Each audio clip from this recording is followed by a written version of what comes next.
So I'm here in the Audi TT S line. Now this is a car that came out at the end of 2014, around in 2014, and it was a pretty impressive car. It kind of cemented the Audi TT as having grown up from its kind of hairdresser car route. It was a proper sports car, quattro, so four-wheel drive was available if you wanted that trim, and it had up to 300 brake horsepower, which is a huge amount of horsepower for a car that weighed, I think, about 1,300 kilograms. And with the Gen 2 revision in the Audi TT, it looked a lot better than the original Audi TT, and with the Audi build quality as well, and just a really good solid coupe from Audi. And one of the effects of this was it pretty much killed off a unusual car from a French manufacturer, and that was the Peugeot RCZ. The Peugeot RCZ was first launched in 2009, pretty much looking identical to the concept car that Peugeot had released, I think, a few years earlier. And it's very unusual to see a concept car be realised so faithfully, but that's what Peugeot did, and they created the RCZ. That was facelifted in about, I think, maybe 2012. As we go deep here in the Audi, whoa, having to use that four-wheel drive now. And the Peugeot RCZ was released in a couple of variants, including the R variant that had a 276 brake horsepower 1.6 litre engine. That was the most powerful 1.6 litre engine in the world at the time, and it looked, well, it looked different. It was a bit more divisive than the Audi TT. The Audi TT, kind of very sleek by this stage, really refined with the facelift. It's really polished and really kind of focused, and the RCZ wasn't quite as tight as taut.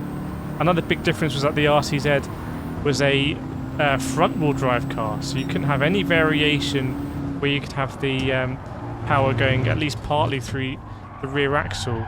Also, no convertible option available in the RCZ because of the Zagato-inspired double bubble roof.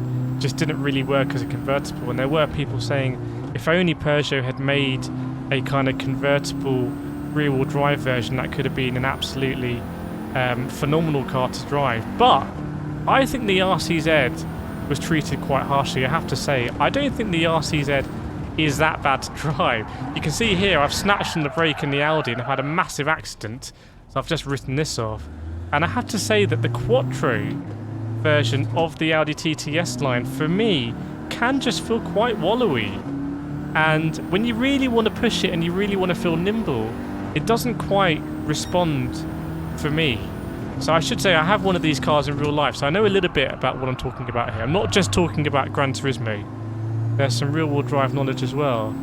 But sometimes I find the Quattro kind of deadens the driving experience. You want to feel loose, you want to feel like you can poise the car in the direction you want, and then deal with any understeer you get when you apply the power. And then turning, this is where the Audi TT can just feel kind of wallowy. So, although I think it was an absolutely phenomenal package in what they did with the Audi TTS line, a top-of-the-range model, for me as a driving car, it doesn't quite do it. I'm trying to really make the car exciting, but it's not really exciting me. It's a very dead feeling on initial turn, and then I get some understeer when I power. So to what extent I'm really gaining, as we go deeper again, ooh, to what extent I'm really gaining anything by having four-wheel drive in these situations when I'm trying to drive like this, I don't really know. Obviously the interior is very nice, probably nicer than the Peugeot, depending on your taste. But for driving, I'm not really getting on with it, I have to say. It's always been my issue really with the Audi TT in the four-wheel drive variant, is that why? I don't really understand. Let me know in the comments if you've got one of these, or if you've driven one of these and you understand it. But for me, not quite doing it for me. So tell you what we're going to do. We're going to jump into the Peugeot RCZ GT line and see how we feel. Let's do it.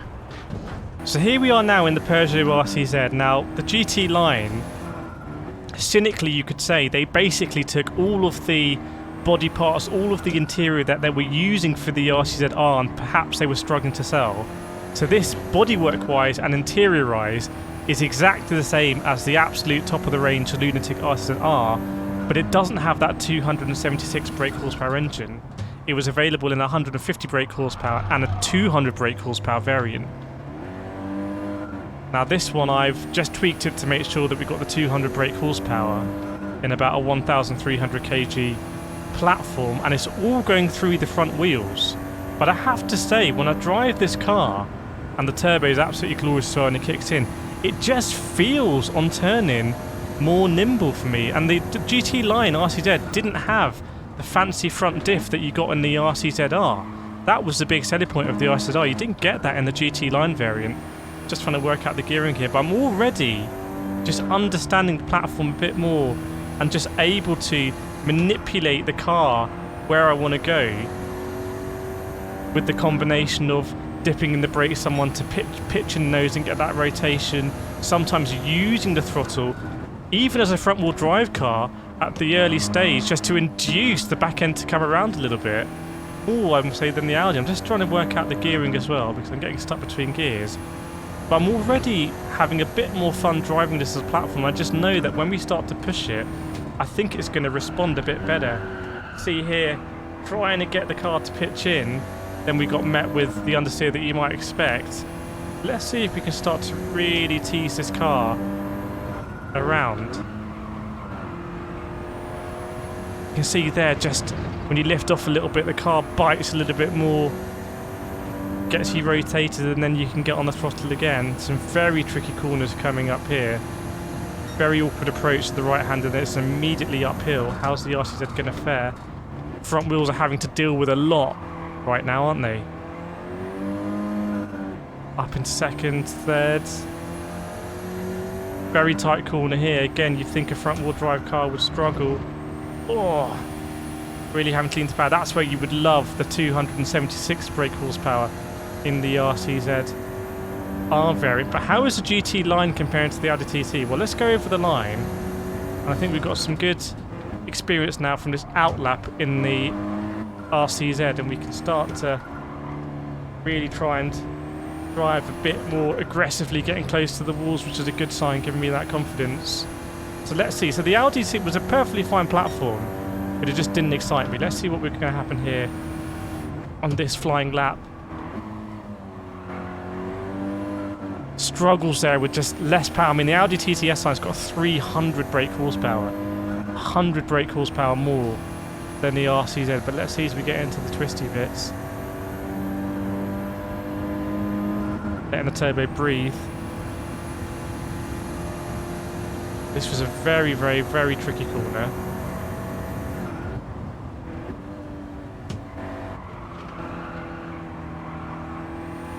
Run to the outside of the track, nice. Oh, using all the runoff and then some. And again here, can we just kind of get the rotation we need? Yes, we can, using a bit of the inside there, dipping a wheel. Are we going to be able to get the car stopped here and up the hill? Second gear, maybe. Still being third gear, getting stuck between the gears a little bit. But I have to say, I just feel like it's a bit more of a sporty platform than the Audi. Oh, could do some tweaking with the gears here a little bit, I think. Extend that second gear right. Oh, look at that, coming in. Very tricky corner here at Alsace. Just the exit really comes at you very quickly.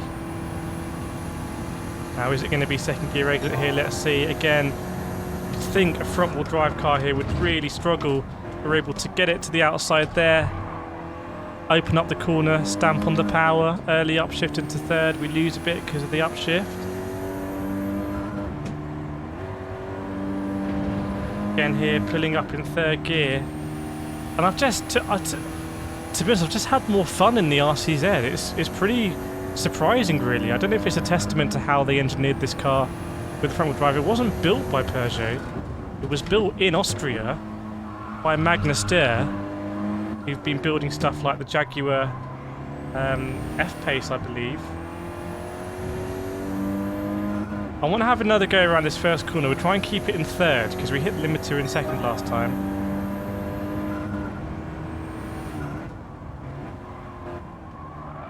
It's a very tricky corner. Want the car to rotate, and it is just... Right. Let's jump back in the Audi to compare now, because I feel like we really were exploring, you know, the full width of the track in the RCZ. So let's jump out, jump in the Audi, and see now if we can make a really informed comparison. Let's do it. Right, so we're back in the Audi. It is the more expensive car. It's the more powerful car. It's generally just the more advanced car as well. But you can see there, I just start to wallow. I really want to start to understand how this car drives. Try and maximise this. I'll just go a bit wide, come on. Again, similar to what I said, running out of space in second. Come on, I want to enjoy this Audi. I really want to.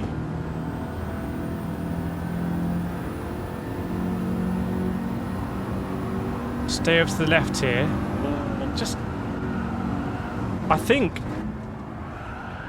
the RCZ is just more balanced. I think it's almost like the Audi is just almost too powerful. It might be more fun if it had a bit less power. As weird as that sounds, but with this 300 brake horsepower engine in here, I feel like the platform of the car is just struggling to get it around the corners. Again, let me know in the comments if you've had any experience with these cars in GT or in real life. That was a nicer exit. That I felt the benefit of the four-wheel drive. Just got to understand that this is a more powerful car that... Oh, just sliding sideways. I feel like we might need to tune it. We might need to tune this Audi. Might need to really sort out the diff and stuff like that. But just again, kind of running out. I'm not having as much fun in the Audi. I've got to be honest. I've got to be honest here. The RCZ feels like a very well balanced and put together car. And I'm struggling here in the Audi. I'm struggling. Maybe I'm overdriving it. Well, interesting. So, what can I say? I mean, the Audi's a more expensive car, a more advanced car. It killed the Peugeot RCZ in real life. But I'm really struggling it. Well, I hope that was interesting to watch. Let me know if you've got any thoughts in the comments. And let me know if you want me to compare any other cars coming up, because I'm very happy to do that. But otherwise, make sure you liked and subscribed, and I'll see you next time.